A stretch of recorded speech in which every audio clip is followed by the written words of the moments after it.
All right, so we're going to go over the warm-up today.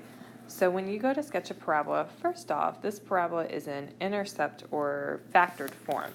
So things that we need to know to sketch a parabola. We need to know the x-intercepts,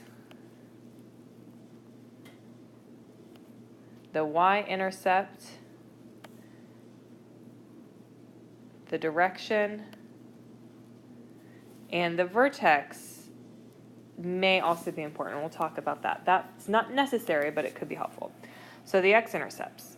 Remember, the x-intercepts are basically the factors when they're 0. So if this factor needs to be equal to 0, the x would be 1. If this factor is equal to 0, the x would be -5. So we have +1 and -5 are our zeros, or an x-intercepts. Our y-intercept, remember that our y-intercept is when x is 0. So if I plug in 0 for x, we get this. So we have a negative sign out here.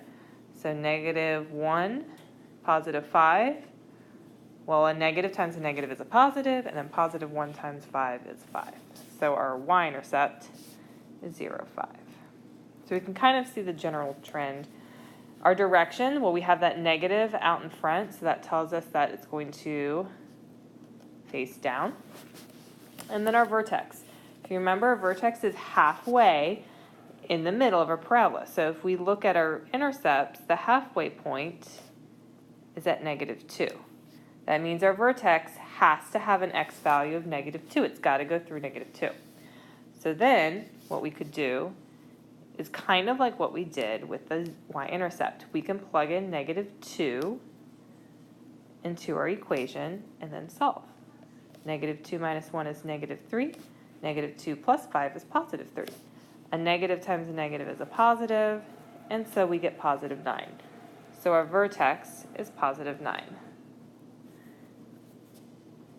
And that is really, that wasn't great, but you get the idea. That's really all you need to do your sketch. Okay, moving on to number 2. Given our parabola, we want to rewrite it in standard form, which means that we don't want any parentheses. So if we think about order of operations, the first thing we would need to do is square it. So when we square it, a square is the same thing on both sides. So we're going to set up our box here, and we're going to multiply.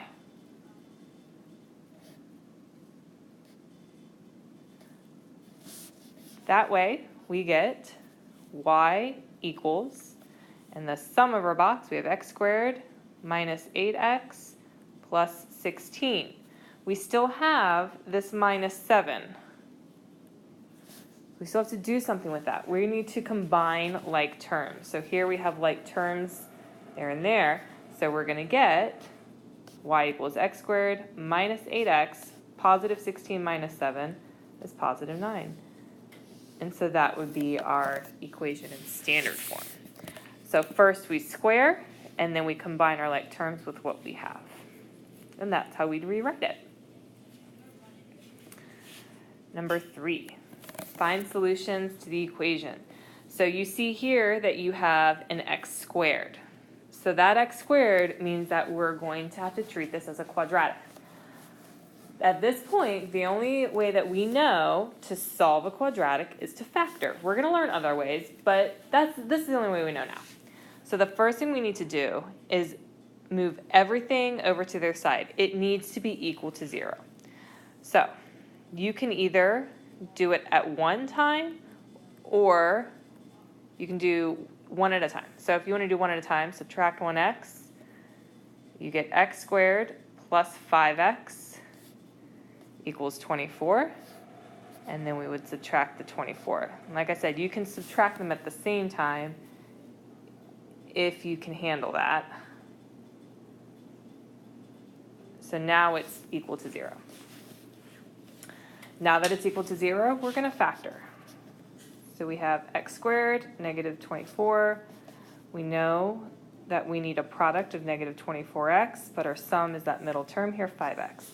So two factors that equal negative 24x squared, but add to give us 5x, 8x, and negative 3x. And then we factor, this has to be x and x, which makes this negative 3 and that 8.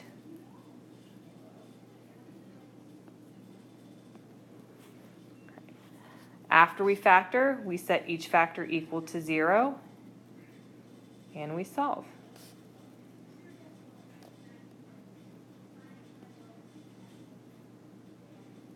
So our two answers are positive 3 and negative 8.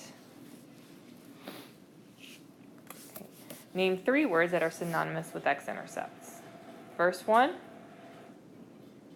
roots. Zeros.